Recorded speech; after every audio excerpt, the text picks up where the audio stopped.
Mes salutations, c'est Olivia Mello et on va partager sur la réalité matérielle dans le couple euh, qui peut être figée, mais parce que à l'intérieur de soi, c'est encore figé. Nombreux ont connu et peuvent encore connaître ce que j'appelle le burn-out amoureux. Et c'est important qu'on entende que, je dis souvent c'est important, c'est intéressant. En tout cas, pour moi, oui, c'est important qu'on puisse considérer, voir, entendre, ressentir au travers de notre corps, de nos expériences, de l'interaction avec l'autre, plusieurs niveaux dans notre structure, du corps émotionnel, du corps physique, du corps mental, du corps psychique, voilà, de tout ce qui est en nous, du corps énergétique, tout ce qui est en nous vient entendre une information, vient la voir, vient la capter, vient la ressentir, que cette information vient vibrer. Parce que ça permet d'entendre qu'on n'entend pas juste à un seul niveau. On ne voit pas à un seul niveau. On ne ressent pas à un seul niveau. Ok. Cela permet, cette compréhension permet de justement de sortir de cet état figé, des sens qui perçoivent qu'à travers cette réalité figée.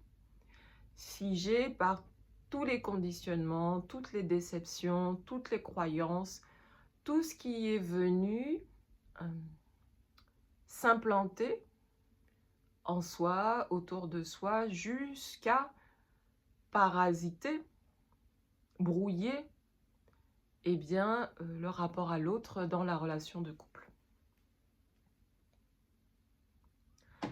Ces espaces qui sont figés sont bien des espaces figés. C'est-à-dire que ce que j'exprime là, ce n'est pas une parole. Il y a vraiment des espaces figés qui donnent des états figés, où du coup l'énergie, l'information ne peut plus en fait passer d'une manière souple pour venir vibrer et modifier, transformer, transmuter, transcender cet état figé. Et pourquoi? Parce que à l'intérieur de soi peut encore demeurer des espaces d'attachement à ces états figés. Parce que ça vient donner une raison logique, valable, rassurante, justifiable à ce qu'on a pu vivre et à ce qu'on croit encore ne pas pouvoir vivre ou ne pas vouloir vivre.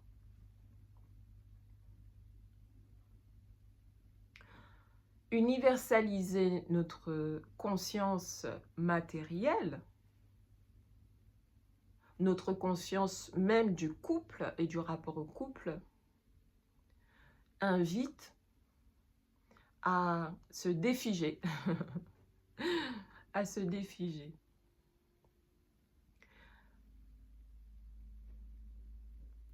En même temps, ce n'est pas quelque chose que parce qu'on le recherche, ça vient. Et en même temps, oui. Disons que ça part d'un courant en nous qui vient comme une invitation à se défiger d'une certaine réalité conditionnée, d'un certain état d'être qui vient obstruer comme ça le rapport à l'autre d'une manière évolutive, d'une manière créative, d'une manière consciente, mais qui vient avec une certaine générosité dans ce qui se vit. Une générosité dans l'accueil de soi, dans l'accueil de l'autre, même au-delà de la forme.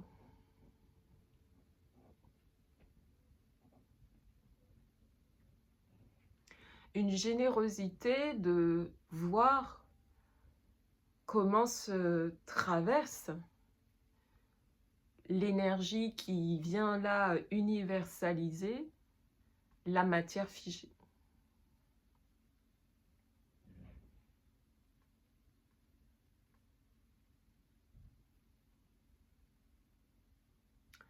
C'est pas forcément quelque chose qui vient d'une volonté que on connaît habituellement.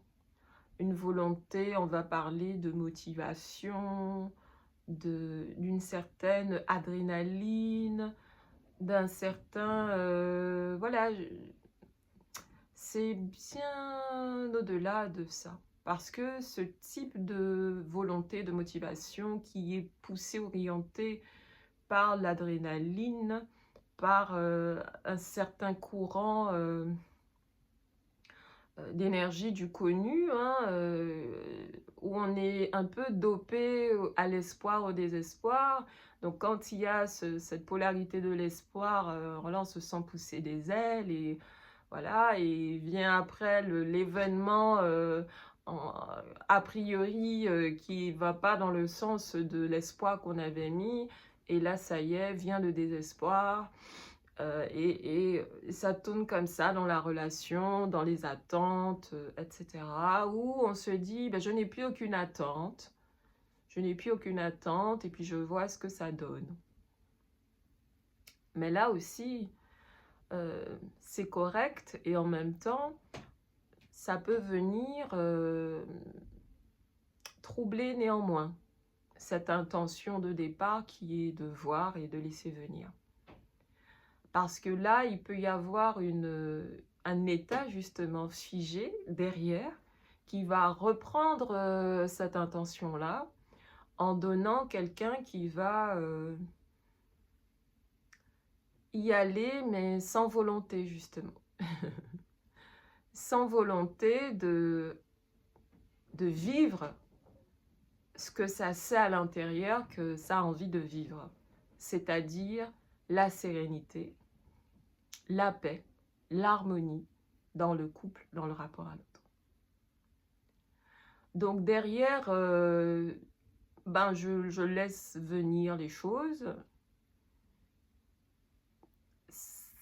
Il faut voir que ne viendrait pas s'y engouffrer en arrière-plan une forme de résignation, voire de déni, sous couvert de je me laisse porter et puis j'attends de voir. Pour moi, l'universalisation de la conscience matérielle au travers du couple, ça me semble pas être passif. Mais ce n'est pas non plus quelque chose qui est dans une lutte intérieure, extérieure. Il y a une forme de lutte, il peut y avoir une forme de lutte, mais c'est quelque chose qui a trait plus à quelque chose qui dit voilà ce que je veux vivre, voilà ce que je sais que j'ai à vivre, que je connais. Même si dans la réalité matérielle, voilà ce que j'ai toujours connu, mais en moi, il y a un autre connu. Inconnu originel. Inconnu d'une perfection, d'une beauté dans le rapport à l'autre. Et c'est sur ce connu-là que désormais se fixe la direction, l'attention et donc la volonté. Alors, je ne sais pas si vous voyez la nuance, là que j'essaie d'exprimer, entre anciennement cette volonté qui partait de « oh, je veux tout faire pour que ça fonctionne entre elle et moi, entre lui et moi, pour qu'on soit bien, là. » et ça part aussi hein, de cette intention, mais sur une autre vibration. Sur une autre vibration d'un espace de nous qui sait, qui peut plus se faire jouer dans la tête, qui peut plus se dire que c'est normal, que ça parte en sucette, c'est normal, que, ouais, ce truc qu'on a consenti tout de même, que bah, le couple c'est difficile, c'est compliqué, que le rapport à l'autre ceci, le rapport à l'autre cela. Même si consciemment on se dit tout ce qu'on veut, c'est pas ce qui compte en fait. C'est qu'est-ce que intimement on se raconte. Quand ça ne va pas bien justement, quand ça ne va pas dans notre sens justement. Quelles sont les pensées qu'on croit? Qu'est-ce qui se passe en nous à ce moment-là qu'on valide? C'est ça qui vient nous dire réellement où on en est. Et qu'est-ce qu'on vibre en fait qui nous amène à vivre des scénarios qu'on n'a plus envie de vivre dans la relation amoureuse. Donc on va déplacer cette volonté artificielle, conditionnée, à une volonté qui émane d'un espace de nous qui connaît très bien, qui sait très bien le réel intégral et qui décide, déclare que c'est ce réel-là qu'il veut voir se matérialiser dans sa vie de couple et que c'est non négociable. Mais ça, ce n'est pas vis-à-vis de l'autre. Donc, il n'y a pas d'attente que l'autre soit dans ce même courant de vibration, que l'autre soit conscient, que l'autre soit ceci, parce que quand on fait un certain cheminement, on attend de l'autre aussi que qu'il soit dans la conscience, ou en tout cas qu'il soit conscient, qu'il soit ceci, qu'il soit cela, parce qu'on se dit que ce sera plus facile. Pas sûr. C'est pas vraiment ce qui est réellement important ici. C'est sur quelle vibration nous on se place, dans quel axe soi-même on se place. Et c'est le fait d'être dans cet axe-là qui crée le mouvement. Et j'ai envie de dire, c'est même pas que ça crée le mouvement. On ne fait que du coup se mettre dans le mouvement. Ce mouvement qui est déjà là.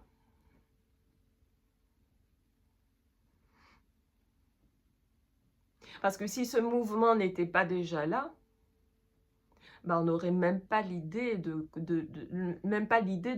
même concevoir un couple qui puisse être harmonieux.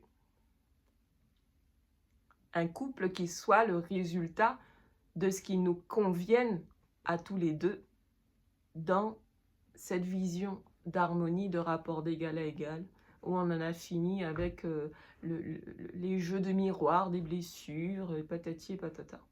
Non. Le couple n'a pas besoin, contrairement à ce qu'on nous a beaucoup dit, n'a pas besoin de refléter tous nos aspects. Non. À mesure où on avance et qu'on rencontre nos aspects, ceux-ci n'ont plus besoin de devenir central et de se présenter dans la relation. Ça se fait tant qu'on ne veut pas les voir ou qu'on n'arrive pas à les voir. Mais à mesure où on se rencontre dans tous nos aspects, ça n'a plus lieu d'être en fait. On peut vivre autre chose dans la relation puisque on se prend en charge intégralement. Donc l'autre ne fait plus ce rôle de nous aider à nous prendre en charge. Donc c'est important aussi de sortir de ce conditionnement, de cette acceptation, de ce consentement que le couple doit forcément être un espace où il faut qu'il y ait ce jeu de miroir, des blessures, Non. Non.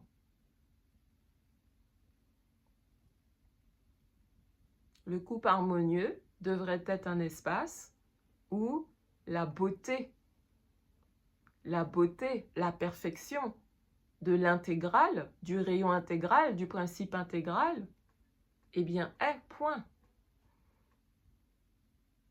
Est-ce que ça signifie qu'il n'y a jamais de... Bah, ça, faut attendre de le vivre. Parce que de toute façon, ça ne peut plus être géré de la même manière non plus. Puisque ce ne sont plus les mêmes espaces qui gèrent la relation, ça n'entend plus pareil. C'est ce que je disais au début. Du coup, on n'entend plus pareil l'autre, on ne voit plus pareil l'autre. L'espace même d'écoute, de vision, de ressenti n'est plus sur un état figé, mais sur un état créatif. Et ça change tout. À partir du moment où on n'entend plus ce qu'on entendait avant, on ne voit plus ce qu'on voyait avant, on ne ressent plus ce qu'on ressentait avant, bah, le rapport à l'autre, il change. Puisque notre état figé qui amenait à entendre la même chose, à voir la même chose, à ressentir la même chose, bah forcément amenait à revivre les mêmes choses. Et ça, peu importe le qui aurait joué ce rôle. Donc l'accent est à mettre dans son centre.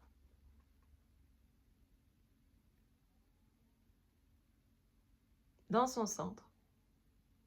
Allez voir tous les espaces encore qui se croient tellement mauvais qu'ils ont peur que l'autre en face rencontre ce mauvais qui se rejoue dans la relation.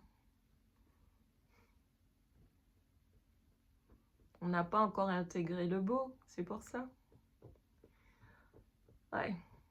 Tant qu'on n'a pas encore intégré le beau, mais le beau c'est quoi?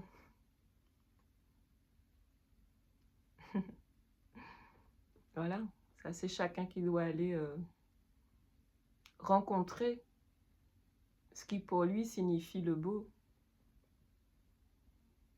Le beau dépolarisé, le beau neutre.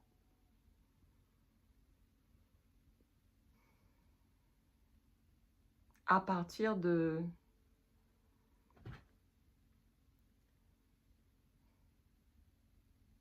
ce qui en lui émane d'un espace... j'essaye de définir une vibration, mais ça se vit en soi, en fait. C'est une rencontre en soi et avec soi, et qui après se décline dans la rencontre avec l'autre.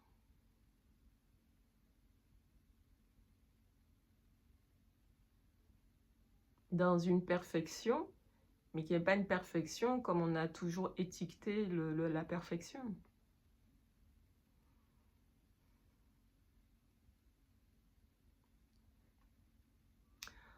Voilà ce qu'il voulait se dire, se partager sur la notion de ces réalités figées qui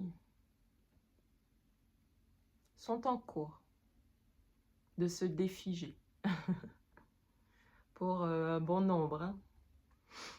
Voilà. Le fait même d'être en correspondance avec ce message via cette vidéo, voilà.